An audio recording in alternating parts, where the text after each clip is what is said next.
Bonjour, partons au XVe siècle, le 18 juin 1429, nous vivons les derniers moments de la guerre de Cent Ans. Même si les Anglais et les Bourguignons tiennent le nord du royaume de France, les troupes du futur roi Charles VII allaient remporter une bataille non seulement décisive, mais un succès tel qu'elle allait rester dans les annales des grandes victoires du royaume de France. Je veux bien évidemment parler de la bataille de Patay. En quoi cette bataille fut exceptionnelle, quelles en furent les conséquences, c'est ce que nous allons voir tout de suite. Bon épisode.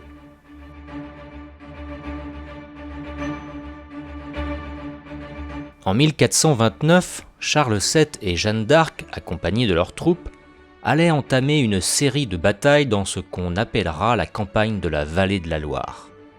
À la tête de l'armée française, il y avait le duc Jean d'Alençon, le connétable Arthur de Richemont, Dunois le défenseur d'Orléans, Gilles de Rais, etc.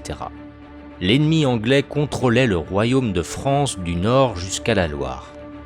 Une fois Orléans libérée, la principale ville le long de la Loire, le 8 mai 1429, les troupes royales françaises poursuivèrent leur mission de libération du royaume en chassant l'ennemi positionné dans des villes stratégiques le long de la Loire. Les hostilités débutèrent à Jargeau le 12 juin 1429. Jeanne et les siens se lancèrent à l'assaut de l'anglais. Ragaillardi, elle grimpa sur les remparts et même blessée à la tête par le jet d'une pierre, elle poursuivit le combat. Face à tant de hargne, les Anglais se défilèrent. Ne voulant pas rester sur ce succès, Charles VII et ses hommes continuèrent en les poursuivant jusqu'à Meung-sur-Loire, puis plus tard à Beaugency. Leurs cavalcades héroïques allaient les conduire vers Patay.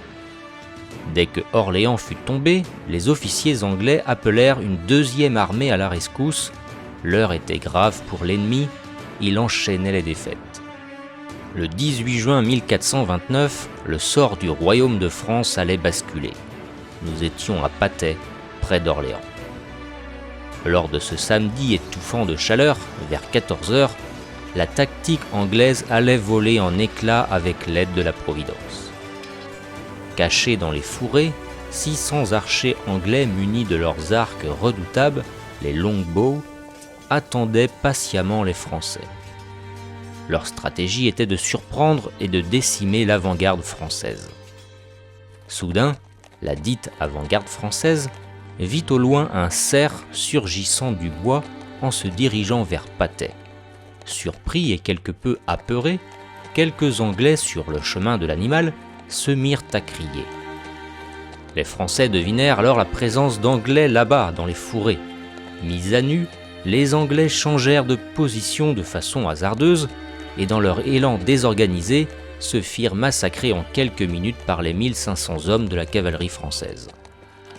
À l'issue de la bataille, les forces anglaises étaient décimées, réduites à néant parmi elles. Les célèbres archers, si redoutés pour leur efficacité, avaient été mis en pièces. Ces archers célèbres, entretenus et formés par le roi d'Angleterre, nous avaient fait tellement de mal à Azincourt. Leur reformation allait être très difficile à reconstituer. De plus, de nombreux officiers avaient péri durant cette bataille. L'élite anglaise, dont Talbot avait été fait prisonnier, avait subi un revers fatal. Pour les Anglais, l'effet psychologique était terrible. Toutes les villes qui longeaient la Loire dans le giron d'Orléans étaient débarrassées des Anglais.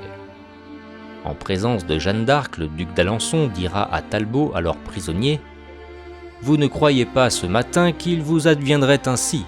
C'est la fortune de la guerre. » La bataille de Patay fut une victoire incroyable pour une bataille rangée, aussi incroyable que la défaite française à Azincourt en 1415 fut catastrophique. La victoire fut possible aussi grâce à l'aide des Écossais de la vieille alliance menée par Patrick Ogilvie.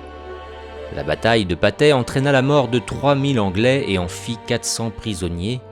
Quant au camp français, il ne déplora qu'une poignée de victimes. À la suite de Patay, le Val-de-Loire était reconquis et l'armée française put escorter Charles VII vers Reims sans entrave et sans avoir à combattre.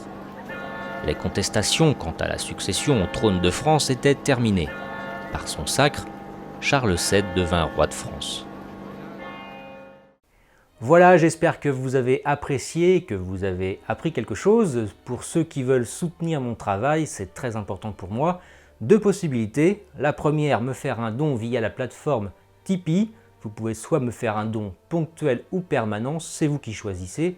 Le lien est en description de cette vidéo. Et la deuxième possibilité, c'est de vous procurer un de mes livres de ma maison d'édition Gallia.